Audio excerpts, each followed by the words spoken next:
What is up, my little Deinos? Vepsis, your coach of the Helsinki Hydreigons, and we are here for the Champions of Galar tournament week 3 battle versus Shaco King and his team be the Ok Rillaboomers. One of the matchups that many of you have been highly anticipating if you've been aware of that two of us do get to go up against each other here in the regular season in week 3, and his team is very similar to my own, which I drafted in the NCP Season 5, which I wasn't able to unfortunately finish out the season due to other circumstances, but it's gonna be an interesting matchup. He did pick the Tornadoes Therian right before me. He had the 10th pick in the draft, so we were drafting back and forth, and it was funny how his team turned it out, and it looks like a draft I would have done, and probably most people, if they didn't know whose draft it was, they would have guessed that was my draft that I ended up doing, but no, that's not the case. Shaco King is a little Dano confirmed from this, you heard it here first. But jokes aside, this guy, as if you have seen me playing him throughout this generation and past generations, he has been a very tough, to me probably or definitely the hardest opponent that I go up against in a Wi-Fi scene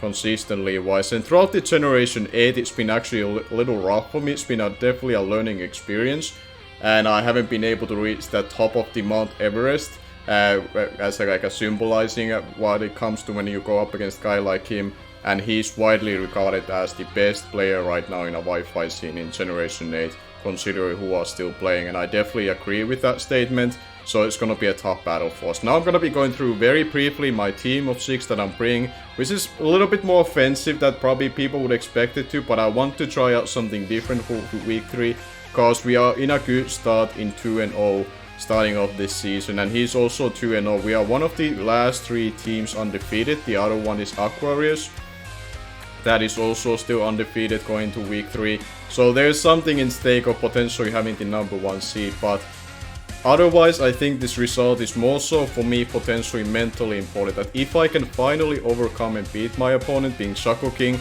that would be a huge mental boost going into the playoffs if I have to play him again, which I kinda expect to. If I have any hopes of winning the championship in this league, I definitely have to go up against him at some point of the playoffs. I 100% think he's gonna be making it. And yeah, now let's just go to the team of 6 that I'm bringing. I'll be rambling enough, so the timestamp for the battle beginning will be popping right about now, right before the Serra Aura in itself. So if you wanna skip there and you're not interested to see the sets and how I kinda quickly try to ramp them down, what they are here for, you can skip it through there. But for now, let's just go to the team that I'm bringing. Like I said, it's a little bit more offensive approach, so we're gonna be starting with my Serra Aura that I knew I had to bring for this match. Of course, offensively it does pretty well, or really well, barring the stun fix that he drafted, and that's gonna be definitely coming for this matchup to deal with this, and I'm fully aware of it, and I have to play around it accordingly.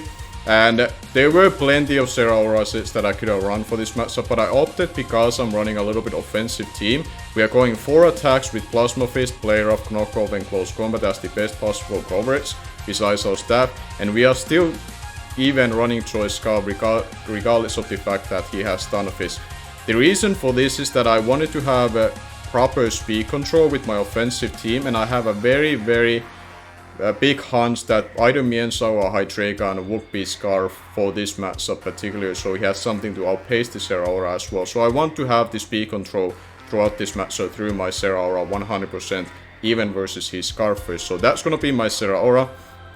The next member of the team is going to be one of our wall breakers in this game, and that is going to be Joy Specs Modest Kyurem in itself. We are going with Modest specs, and we have a decent amount of bulk on this, so I should be able to take pretty well hits. And we are running just dual stab in Ice Beam, Draco Meteor, Earth Power and Shadow Ball. I don't feel like I need Freeze Dry in this matchup, so Ice Beam is the most spammable move.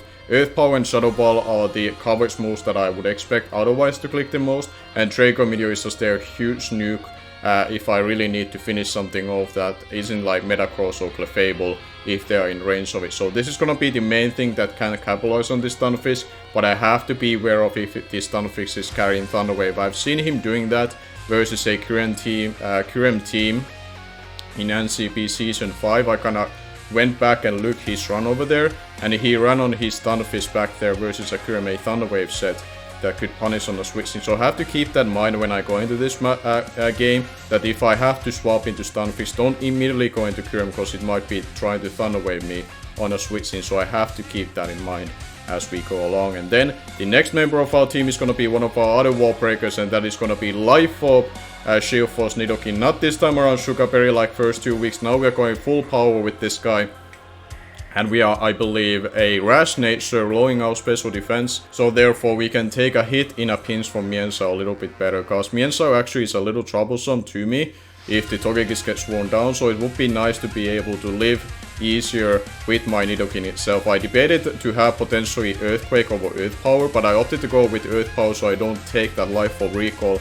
Especially if I have to rely on Super Power to hit on Audino, which could potentially come at least for the first time that we go up against as his main Nidoking answer. But we'll have to see if that comes, but I wanted to be prepared for it just in case if it does, so I don't completely get walled by Audino going into this. And then we are running a mostly physically defensive Togekiss with a Dazzling Gleam, Defog, Baton Pass and Roost. We are running Defog because we have the Choice Spec Scrim, so if the rocks do go up, I would like to have chance to get rid of them.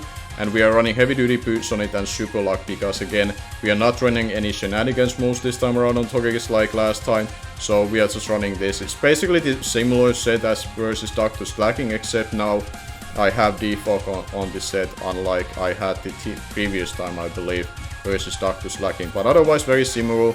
And it's there to deal with the Mienshao and a Hydreigon in a pinch if I have to, or something like Girder in itself. And then we have a set that I'm pretty proud of if this works out, because there's a lot of shenanigans or mind games when it comes to this set, when it comes to its speed tier in itself, what I decide to go with. And that is going to be my modest weakness policy Chiratsi with 3 attacks and Calm Mind. This is the mon that I rely on going into this matchup to be able to break down the walls of especially a Galarian Slowking and capitalize on it if he has coverage like Flamethrower to hit me. So it will pop my weakness policy as I Calm Mind in front of it. And with the Psyshock, and because I'm modest nature, if it's max HP, the roll is in my favor like 56% or closer to 60% that I can kill this Slowking from full health with a Psyshock after I'm like +3 special attack.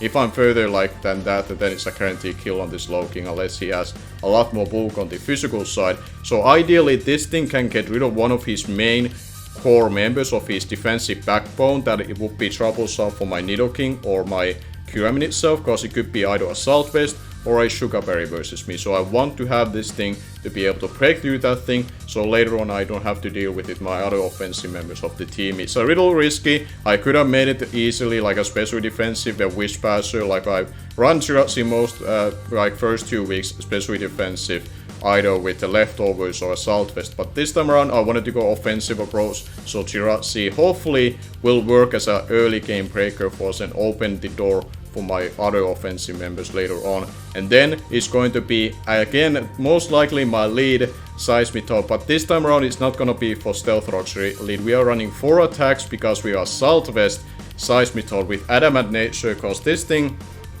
actually, depending on what 6 he brings, but versus the 6 that I expect, which would be in between of like Tornadoes, Mienshao, Hydreigon, Metagross, Galarian Slowking and Stunfisk, for example, that could very well be his 6 for this first matchup.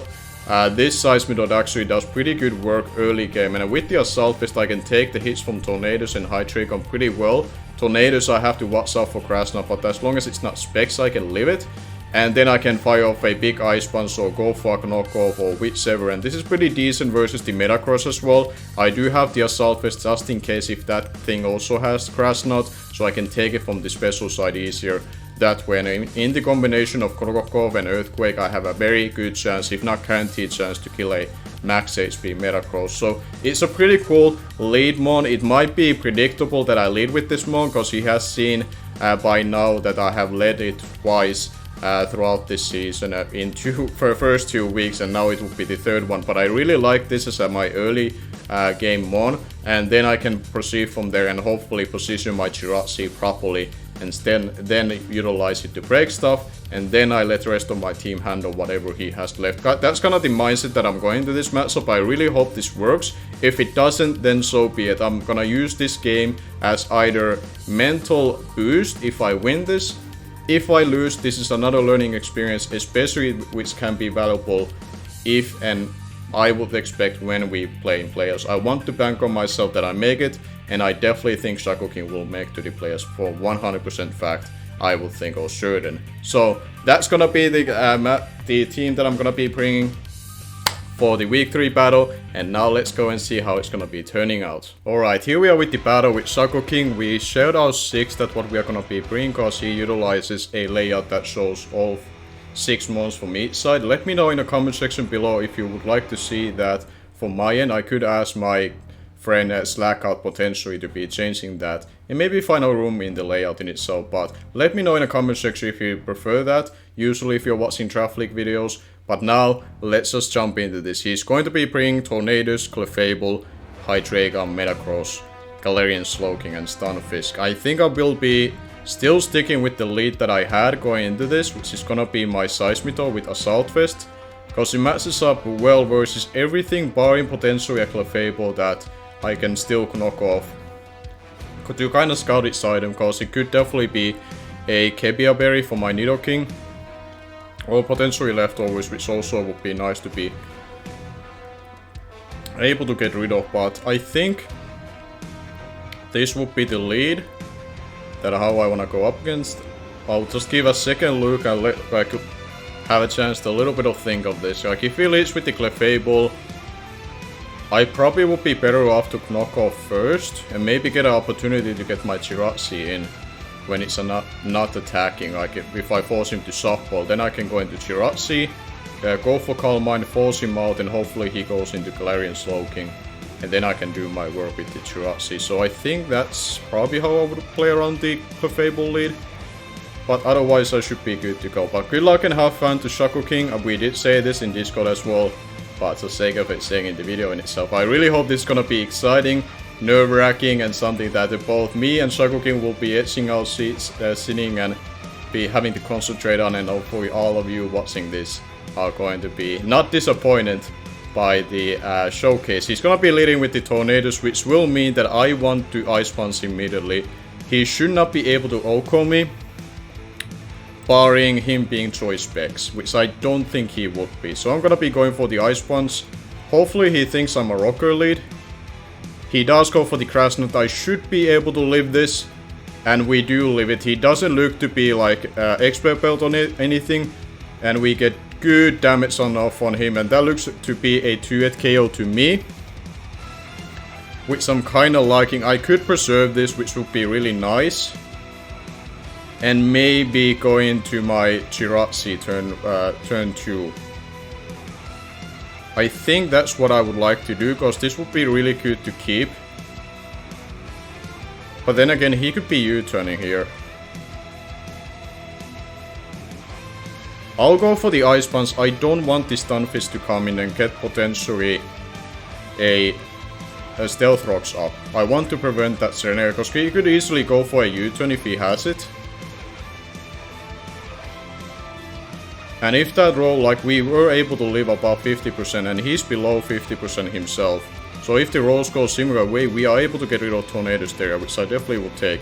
He does hard withdraw, so it's not U-turn variant, and he does go into the Clefable. Now, do we get to see leftovers on you as we go for the Ice Punch? We do see the leftovers, okay. So this is a scenario, like I said, I could just go for the knockoff or Earthquake straight out. How much that Ice Punch did to you? That's a good information to have.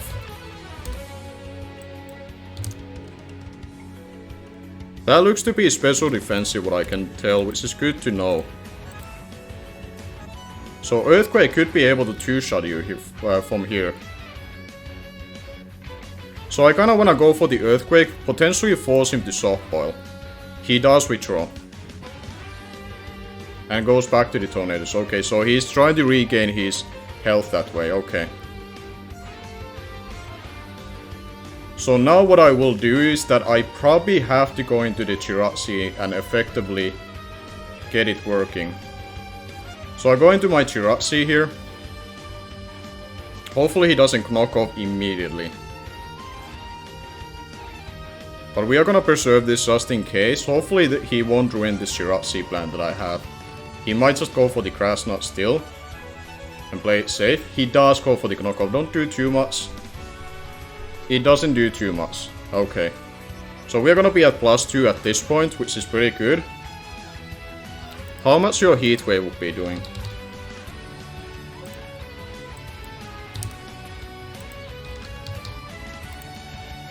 Let me see. Krasnot.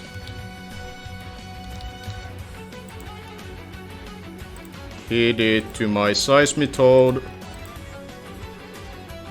He should have done more with this, so he doesn't look to be that offensive.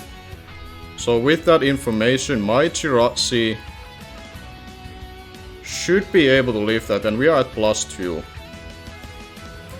So I think I'll go for the Psyshock here. And potentially just knock this thing out. If he goes into Slowking, I 2-hit KO it. Same thing for Clefable, because it looks to be especially defensive.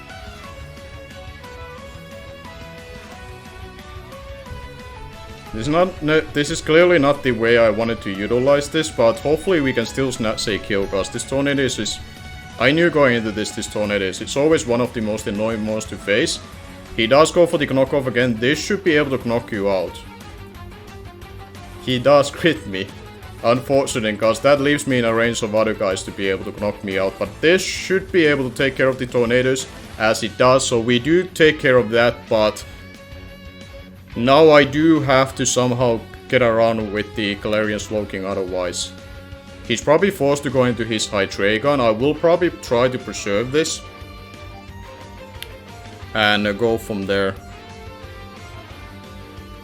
Yeah, I might have to preserve this as a sack. Later on, he does go into his Hydreigon. He's probably forced to click Dark Pulse here, which means that I can go into my Togekiss. And he didn't bring the Mienshao, so I don't need this for anything else. So I preserve this just in case. This might still come in handy, because I should, in theory, force his Clefable out, and I can Calm Mind on that turn, and hopefully two-shot the Slowking. He's... okay, he's a physical variant, and he went for the Earthquake, okay. But here I'm gonna be bottom passing, because I get to see if you're choiced or not. No. Why did I defog? That's a misplay. Or it's a misclick. I was meant to click bottom pass. And now this Stunfisk comes in for free. Oh my god. Oh my god. I clicked the wrong move. Ah, I should have clicked bottom pass there. I'm an idiot. Oh fuck, that was a misclick. But the Tornado should be dead, so we are still in a lead. But god damn it, that should have been bottom pass, cause that would have given me Kyurem or Nidoking. God damn it. He's gonna be clicking either Stealth Rocks or Thunder Wave. I don't think he will be clicking Earthquake, or...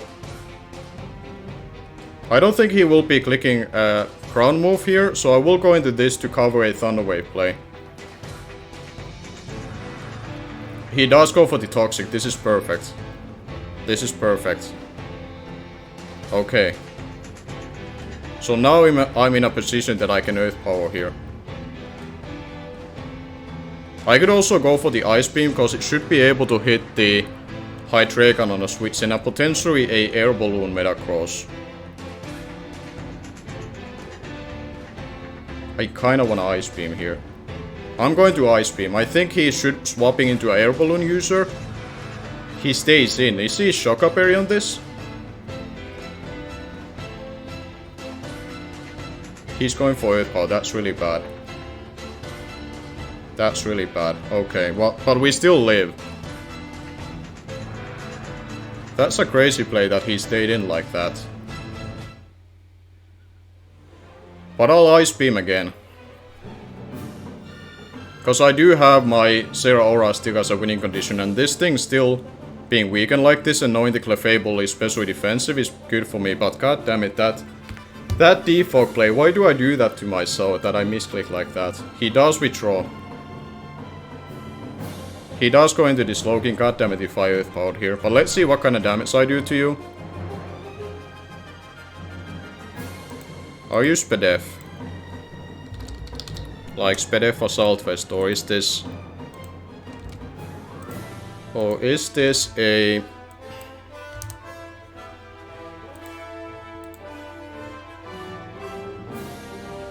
That looks to be Assault Vest to me. Yeah, that's definitely Assault Vest. He's pretty free to click like Flamethrower or something here, so I kinda wanna go into my Seismitoad. But at the same time it would be really nice to weaken this thing, but I kinda lose to the Clefable if I don't have this around. I think I might sack the Chiratsi here. I'm gonna go into the Chiratsi to get my Seismitoad in for free. Seismitoad looks to be more valuable for the late game, so I don't want it to take necessary damage. So I will sack this Chiratsi if he clicks like Flamethrower, which I think he will. Oh, he clicks Psychic. This is fine. This is fine. So I could be able to just Psyshock here, and after that I can go into my...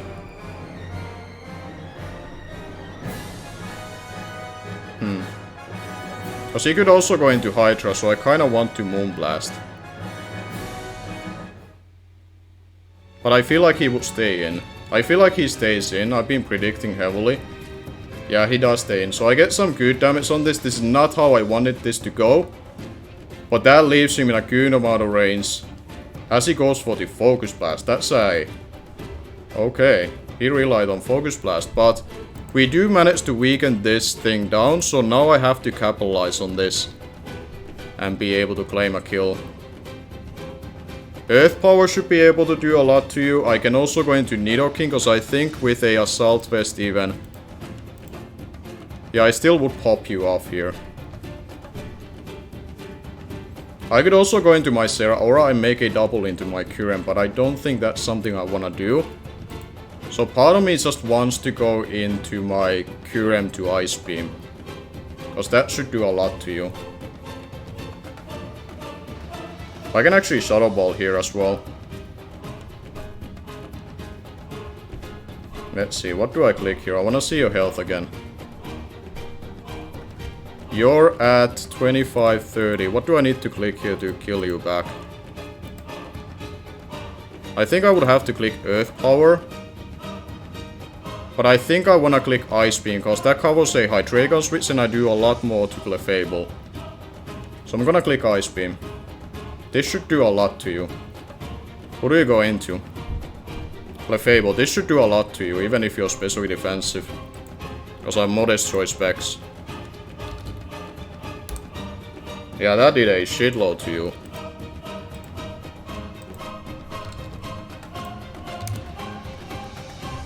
Yeah, this did a lot to you. I feel like you would swap out into Kyurem. Not Kyurem, he would swap into Metagross. So I could try to go into my Seismitoad and get up a knockoff.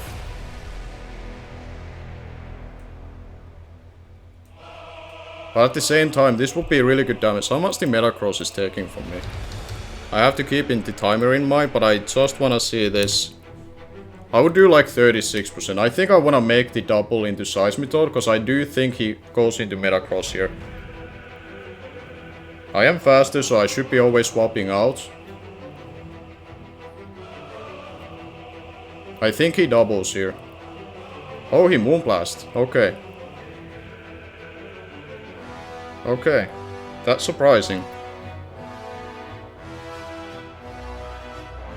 That's surprising to me.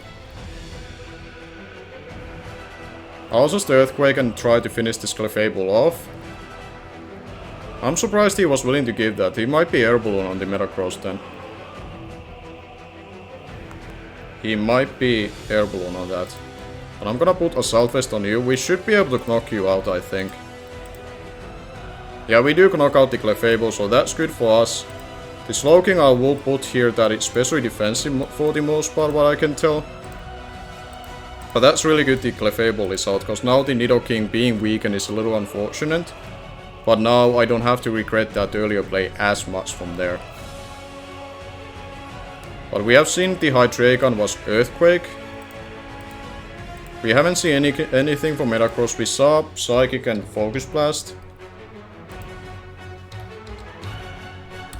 from Slowking. And we saw leftovers and earth power from Stunfisk. Here comes the Hydreigon. Do I want to preserve this? I feel like I would be really good shape that if he U-turns I can knock off here. Or even Drain Punch, to be honest. Drain Punch would be good for recovery. So I think I'll do that. Dragon Dance. Oh, I'm glad that I Drain Punched here. Don't be like weakness policy. That would be the worst case scenario. I have Choice Scarf, Serra Aura for this, so hopefully... Okay, he's Choboberry. He's Choboberry. Okay, this is a little scary, because now he has to be like Head Smash or Iron Tail. Okay, this is scary, actually. I have to Drain Punch again. He does Earthquake here. Okay. He's probably like Earthquake, Iron Tail slash Head Smash. I will take this time just a little bit to lower it down, so he thinks that he has it here. So I can go into Serra Aura and click Close Combat here. But I want him to think that I can live this. Or if I'm like Sugarberry or something.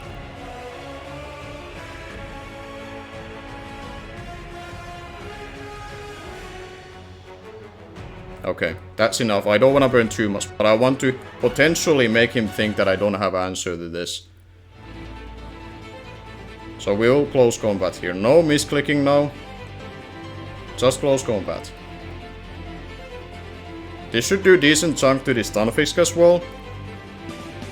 This Slowking, if he comes, it would be the most unfortunate, but at least I know that this thing was Chopo and Dragon Dance. So Chopo, Dragon Dance. Okay, he does stay in, and this should be knocking you out, and there we go. We don't get swept by my own mascot. Thank God, even though it would have been somewhat appropriate that Hydreigon does. Okay, good, good, good. We are still in this. We are still in this. He still has a Metacross that I have to watch out for if it's a agility set. I think that would be the worst case scenario. And here it comes. Do we see an item from you? We don't see an item from you. Okay. I think I have to go into my Togekiss and let that thing go down here. Yeah, I think the agility Metacross is probably the worst case scenario. Don't be that, please. But we are sacking the Togekiss here, because I don't need it for anything. His agility. This might be weakness policy. Okay. This might be weakness policy, so based on that, does my Cerola live a one hit? It might be able to. Does my Kyurem live a one hit? Kyurem lives one hit from full. Unless he's Expert Belt. So I know I can rely on that potential if I need to. But I'll just Dazzling Gleam here. Now if he gets a Meteor Mash, that's the worst case scenario, like Meteor Mash attack. Don't get attack. Don't get attack, don't get attack, don't get attack. Okay, okay. We get just a little bit of chip. And I think that means that I can Shadow Ball it when I come in with my Nidoking. Just don't get a attack boost. That's the one that I would lose to. Don't get attack boost. Don't get attack boost. Meteor Mash. Agility. Don't get attack boost, please. Doesn't look like it that he got it. Okay, thank God. Okay, so here my only play I think is just to be able to live this with Kyurem and Shadow Ball. Because this could very well be a Sugar Berry. Even though it could also be weakness policy. But Shadow Ball does 87%. Then again, that could be a roll. I think I have to rely on it being Sugar. So let me click Shadow Ball. I think Shadow Ball should take it out. Shadow Ball should be able to take you out. It does 87.7 at minimum if you're max HP. You might not even be max HP at this case. Because that Dazzling Gleam did a decent chunk to you. And I have to be wary of Sugar Berry because I have a Nidoking on my team. So that's why I don't want to click Earth Power. Because if it's Sugar Berry, I'll lose to it. But I don't think it's gonna be like a Cassie Berry for this scenario. So I will click just Shadow Ball here. Hopefully I do a big chunk to this.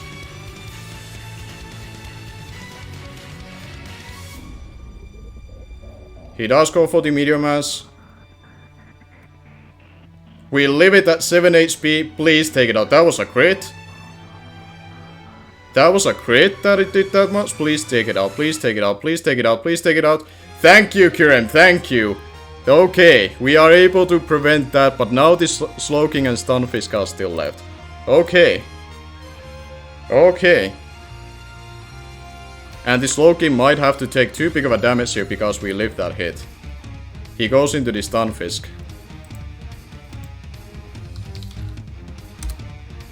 Okay.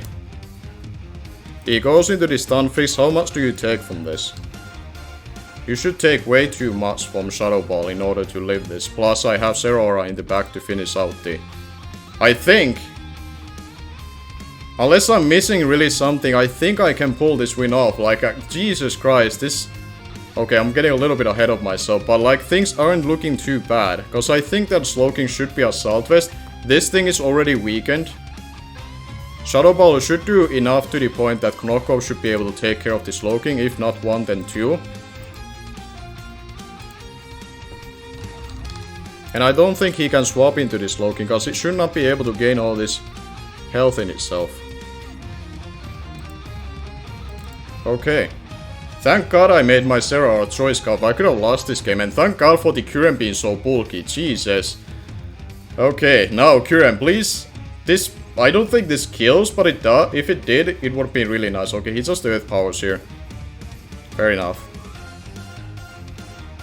Fair enough, and I think I'll go into Zeraora, cause there's no way you'll live a knockoff from that range, right? You're like below 20%. Stunfisk. Fully physically defensive. That does 20. That should do, like it does 20%. It should be enough.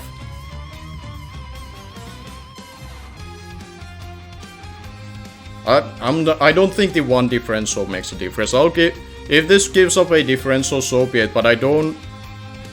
I just want to make sure this Zeraora kills the Slowking at the end. I don't want any shenanigans to happen. Let's just play it 100% safe. Now that we have opportunity to finally beat this guy, let's not try to play around with one differential point. We should not need one differential point.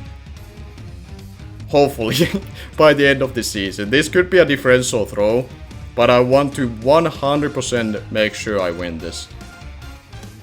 I want to 100% make sure that I win this. Because unless I'm missing something, this should have been Assault Vest. At the very least, it's then very Spadef and Sugar Berry. But this should do enough to him. Yeah, that should not be able to live. Yeah, he does go for the Psychic. That will finish the Nidoking off, but...